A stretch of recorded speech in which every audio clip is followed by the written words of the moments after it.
panalangin at hamog ay napagapang at napagalamang mas malutong pag tumulog ang kinalawang. Di nahubog nagmukhabang tumirik sa kahapon pero di nagkaganon. Ngayon sinong makikiayon? Makinig sa kamako ng kankalo na nasasabi ko, hindi mo ko matitiis, hindi mo ko matitiis. Nangako pa sa yan, hindi mo ko matitiis, hindi mo ko matitiis. Sarili ko ang idolo ko, panis ka gago pag turako ng mga talatang binuko.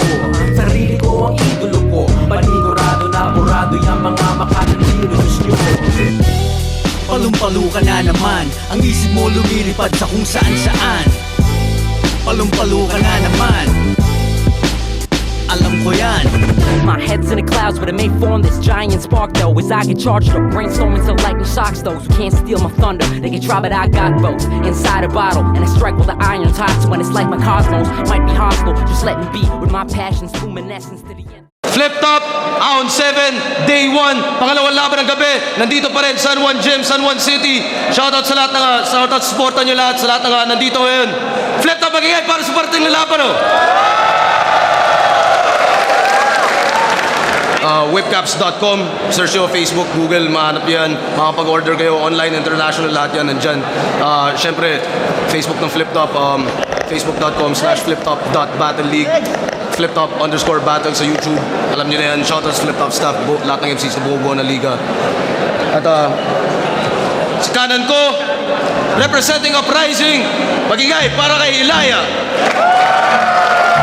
Unti-unting nawawala ang natitirang liwanag. Aking naaaninag ay pabalik-balik ang mga mukhang sa akin ay nagniningas sa galit. Pilit na tinatarak ang kalawangin na karit. May bumibigas ng dalit, elihi ang inawit. Ngunit mahigpit pang kumabit upang hanggan ay di sumabit. Pinipilit bumangon sa huling hininga upang lahat sila'y kalusin ng walang matira.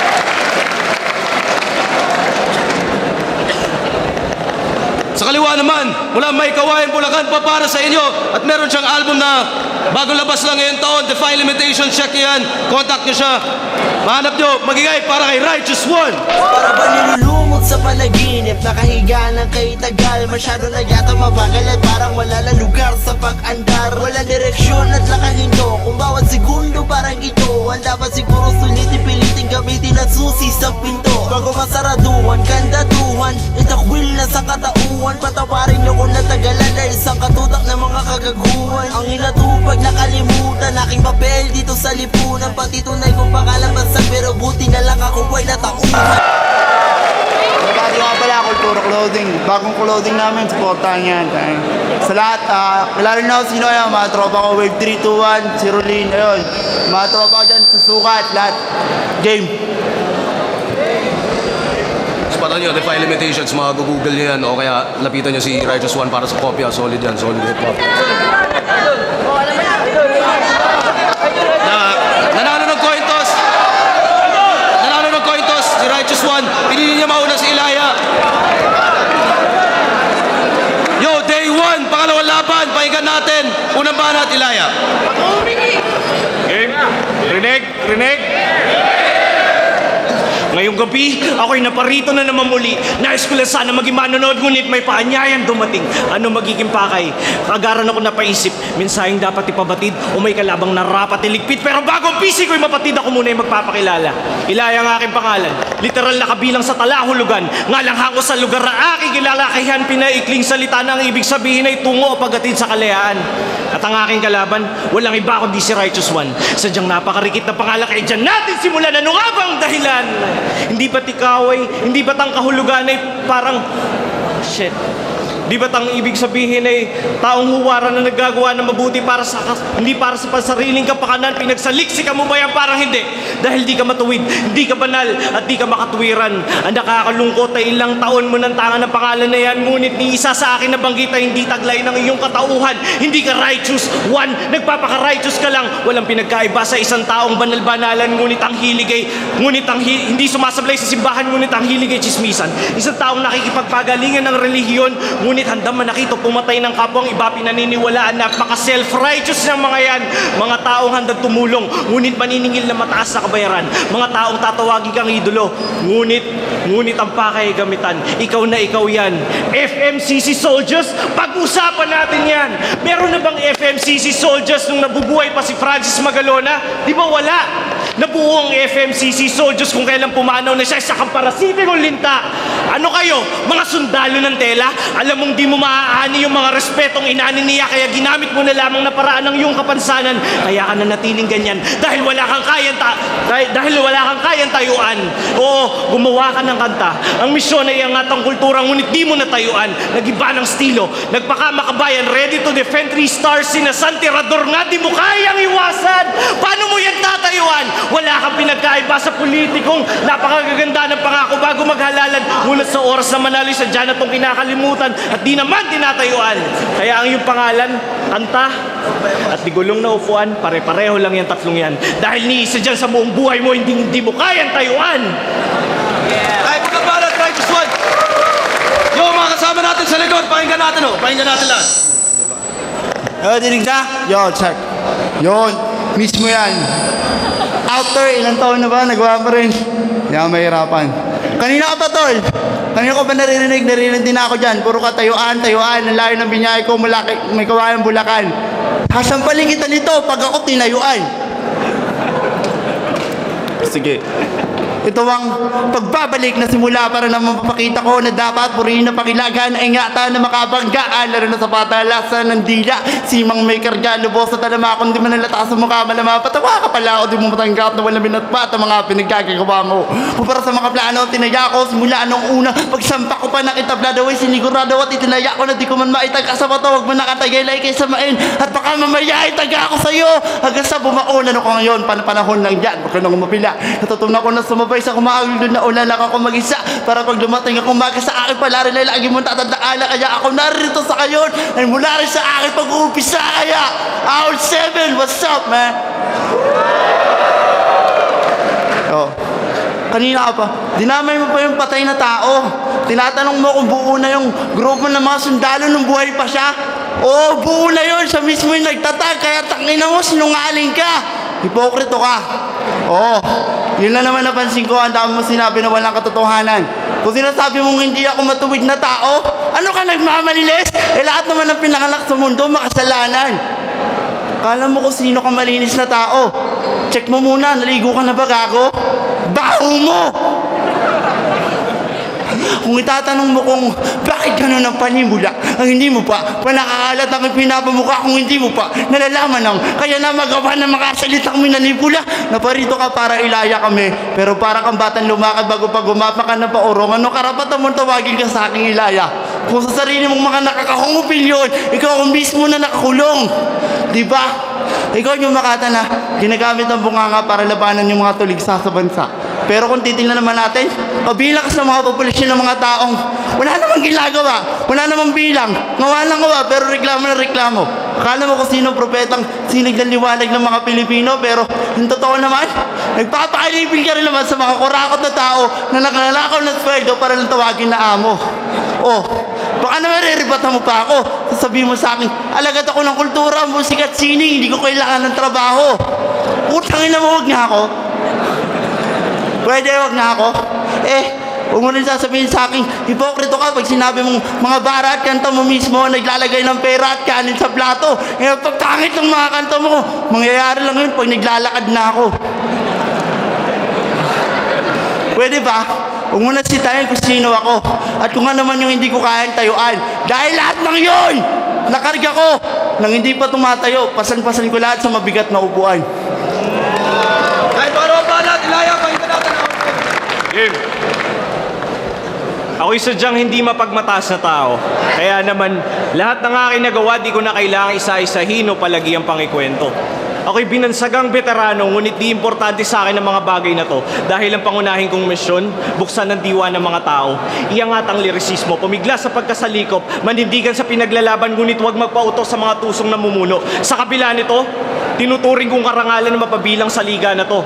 Dahil tinuturing ko na isang karangalan mapabilang sa laban na to. Kaya naman lahat ng alok na laban ay pinaghandaan ko ng gusto. Dahil ganyan ako tumanaw ng utang na loob sa pagkakataong handog mo at handog nyo. Ngayon sa akin makinig kayo. Isang katuta ka nangangarap na makapasok sa liga. Sa kasamaang palad, hindi lahat nakakalusot sa pagsasala. Ang problema, yung mga nabigyan ng pagkakataong tulad mo ay sadyang nagpapabaya na. Mga hindi na naghanda, pinagmamalaki nyo pa. Yung mga linya na, eto lang pala makakalabang ko, Enigma, buti na lang, di na ako naghanda. Akala mo nakakatuwa, yung kalidad na hihila pababa dapat sa inyo. Gapasin mga talangka, kung pera lang ang habol mo, sa showtime na pumunta, tapos magpagago sa bakla. Dahil mas katanggap-tanggap pa yung mga battle MCing nakalimot dahil kinainan ka ba? O di kaya yung tumanggap ng laban, ngunit may kakarampot na oras para magprepara. Tapos ganyan ka na, pinagmamalaki mo pa na veterano ka. Veterano? Paano ka naging veterano? Pinaulit-ulit mo lamang yung pangalan ni Kiko sa battle at kanta, pakiramdam mo, veterano ka, veterano? Di ka nga maayos magkabisa. Kung lehitimong veterano ka, di ka na dapat nagkakalat. At dito muntik pumitik ang aking ugat. Nung sinabi nyo na kayo ay makata, yung mga linya at verso mo, wala man lamang talima-talinghaga. Hindi porket yung mga talata nyo sa dulo may tugma, may tuturing na tuntula. Hindi yan tula, hindi ka makata. Eto, durasa yung muka, wala nakikinig sa ginawa mo na kanta. Kung may bumili man yan, nilimusan ka lang nila. Di ba yan ang gusto mo, yung awa at simpatsya? Kaya sa akin makinig ka, hindi ka veterano. Wala bilang ang iyong ambag, puro ka lang dada, wala ka naman bayag. Inspirasyon ka, oo sa iba, pero di sa aming mga tunay na may limbag. Kaya ito sa utak mo itatak na tinanggap ka lang sa hip-hop nang dahil sa habag!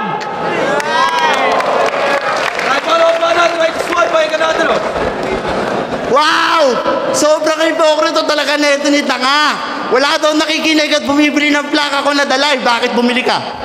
Huwag kang mag-alala, mamaya yung 50 mo, ibabalik ko, may sukli ka pa. Sinungaling ang puta. Oo, tinanggap ako sa kultura. Yan ang tinatanggap ko ng buong puso. Hindi ko na yan para ipagmayabang pa na masyado. Panoorin mo lahat ng battle ko, gago, kailan ko pinagmayabang na veterano ko. Pangalawang kasinungalingan mo na yan, tatanggapin ka na sa impyerno. Gusto mo ng pangatlo? Lumalaban ako sa'yo kahit di ako nakakapagkabisyado, pero hindi ko na yung gagawin dahilan. Kasi naghanda na ako kahit hindi birthday mo. Kasi laban na to kahit ano pang mangyayari sa'yo sa palaran to. Kahit anong angulo mo, lalo pang bago, ano, di makatakbo. Kahit ano pa sa palaran mo, kahit anong sa palaran mo, talo yun sa akin sa ganyan at ganito. Ang nalimutan. Pero ulitin. Laban na to, kahit ano pang mangyari sa iyo sa palaran to, kahit anong angulo mo, wala na pang bago, ano, di makatakbo, kahit tumawag ng mga santo, talo sa akin to sa ganyan at ganito, kahit ano pa sabihin mo, lahat ng gagawin ko para sa laron to. Sabihin na natin marami kung kakulangan. Lahat ng yan sinusumbat mo sa akin pero wala kang katibayan. Kung talagang kasikatan lang ang habol ko rito, dapat nagbasa ka. Sanay nga ako kumanta lang, hindi pinabayaran. Oo, hindi naman ako yung tipo ng tao nagpapangalakaw sa serbesa. Pero ang dedikasyon ko sa gantong kultura, kumakanta ako bago pa ilatag ang mga lamesa. At pinapasalang nila ako pag tinitiglok na yung mga lamesa. Darating ako bago dumating yung mga tao. At pakakantayin ako pag pauwi na yung mga tao. Tinitiis ko yun kahit sobrang na nakakagago. At sakayin ako sa punto mo, hindi ako lalapag doon. Dahil baka padala ko pa si Paiskanda sa karirahan ng mga kabayo. Oo, tangin mo, pag nakita ito, sasapakin kita, gago. Ayoko mabago yan laro dahil mahal ko to. Simula pala na nagkautak na ako sa musika. Ito ay ginawa kong imbakan. Oo, hindi lang imbakan, siguro mas malawak pa sa pabrika. Dahil ang musika lang, ang kaisa-isa kong kaibigan nung kinukutsa ako ng mga tao. Nung wala pang dumidikit sa akin kasi hindi pa ako sikat nun. Ako pa lang yung tipo ng tao lagi tinutokso. Lagi sinasaktan, laking ginugulpe. Pero imbis na yumuko ng tuluyan, patuloy ko itong pinagbunye dahil may mikropono pa na palagi kong kadikit. Yung tipong lagi kong sumpungan, lagi kong katabi. Kapag ako'y lumuluwa, humihigbe dahil sabi ko, ba't hindi ako tanggap ng lipunan? Ba't ang mga magulang ko araw-araw ako pinapagalitan? Wala akong matinong kaibigan pero isa lang ang kaya ko patunayan sa'yo.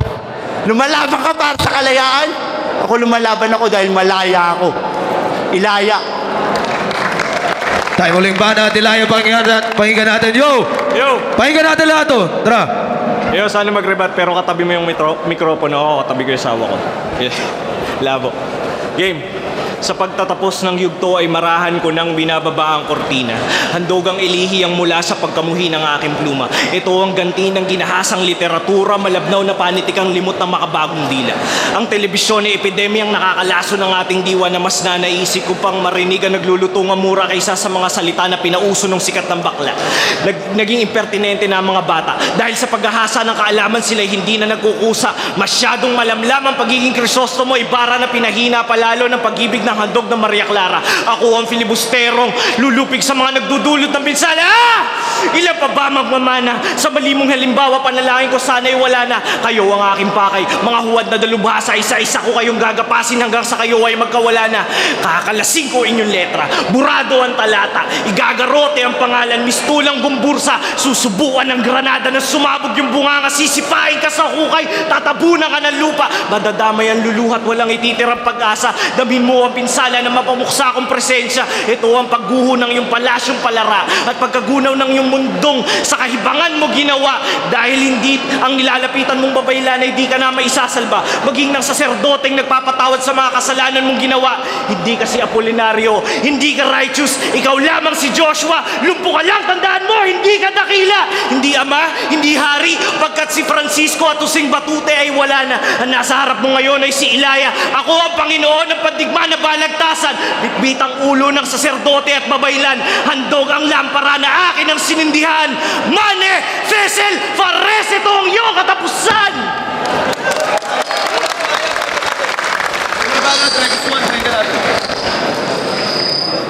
Ang pagiging kwalipikado at pagiging sigurado na sa larong to ang ating batayan. Matagal ko nang pinatunayan yung kaya kong gawin, hindi ko na kailangan pang pagyabang. Dahil yung mga ginawa ko dito sa liga na to, hindi na kaya palitan. O baka sabihin mo, si Righteous Man, nagyayabang na naman. O siguro, wala nga akong karapatang bitbitin ng pangalan na to sa harap mo. Pero, gusto mong bilangin ko sa'yo ang mga mali mo sa pag-usga mo sa pagkatao ko. Una, hindi ako nagpapakadakila. Hindi rin ako nagpapasikat. Ayokong igisa ang katawan ko sa kumukulong mantika. Kaya nga hindi na ako masyado gumagamit ng mga pasosyal na pananalita kasi baka sabihin nila hindi ko mahal at sarili kong wika. Oo, hindi rin ako pangalawa nagpapakamakata.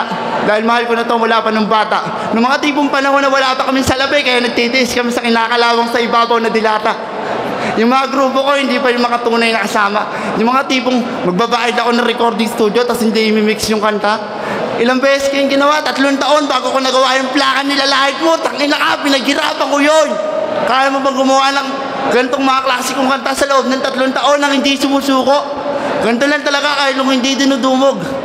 Wala akong pakialam kung manalo man ako o matalo. O kung memoryado man ang kanta ko, hindi kabisado. Ginagawa ko to dahil para sa'yo may respeto. Ako nang dire-diretso. Manalo man o matalo, ibabaon mo ang aking saludo. Kahit pugutan mo ako ng ulo, mumultuhin kita para lamang sa luduan. Dahil lahat ng kalaban ko ay tinuturing ko rin pagkatapos ng laban na kaibigan. At di ko naman para ipagpilitan.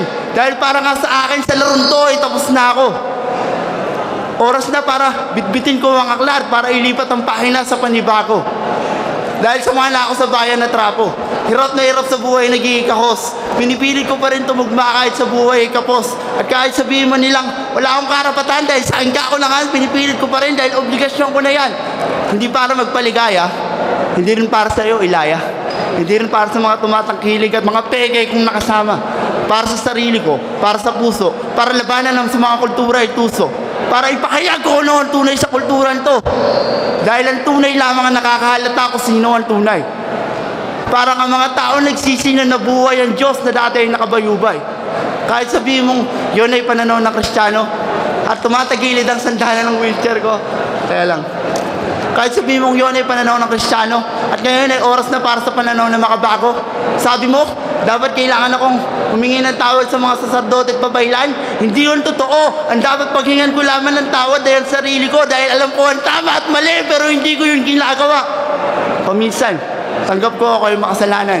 Pero hindi na natin kailangan nyo pag-usapan. Ang gusto ko lang sabihin sa'yo ay kaya kitang talunin ng harap-harapan nang hindi gumagamit ng kasamaan, pagdamay ng pamilya o kung sino namang hindi dapat kasali sa laban.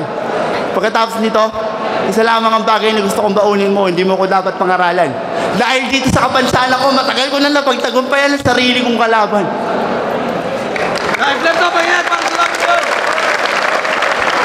Flip top round 7, Ilaya versus Righteous One. Maging isa pang beses para sa kanilang pareho. Pangalawa, labang ng gabi pa lang to. Boto ng hurado, 5-0 para kay Ilaya. Shoutouts kay Righteous One.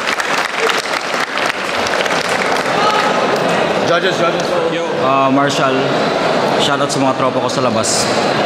Binoto ko si Ilaya all 3 rounds. Mas effective kasi yung material niya kumpara kay Righteous. Although, umalaban si Righteous, pero mas nagmamatter sa akin yung effectivity ng material. So, Ilaya.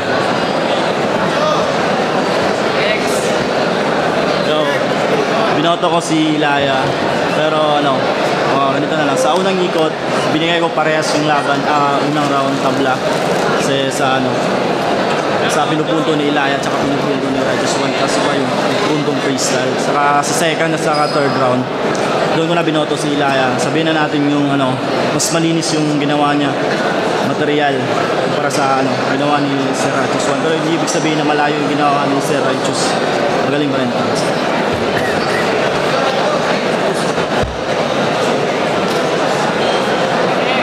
May gabi, Twang. Binoto ko si Ilaya kasi mas dinig ko yung mga hinandaan niya at boses. Kahit yung round 1 medyo mahina, pero parang siya lang yung binigyan ko ng boto kasi parang yun ang mga pang-battle niya hinanda kasi sa kay Righteous. So Ilaya. Hello, shoutout Turbo Hectech sa kaibigan ko sa Western. Round 1 binigay ko yung Righteous. Round 2, round 3 kay Ilaya. Sayang na kalimutan lang yung Righteous One naman. Pero pares malapit. Props kay Righteous One. Hindi ko siya binase by round, binase ko siya overall. Para sa akin mas epektibo yung ginawa ni Ilaya, kaya binoto ko si Ilaya.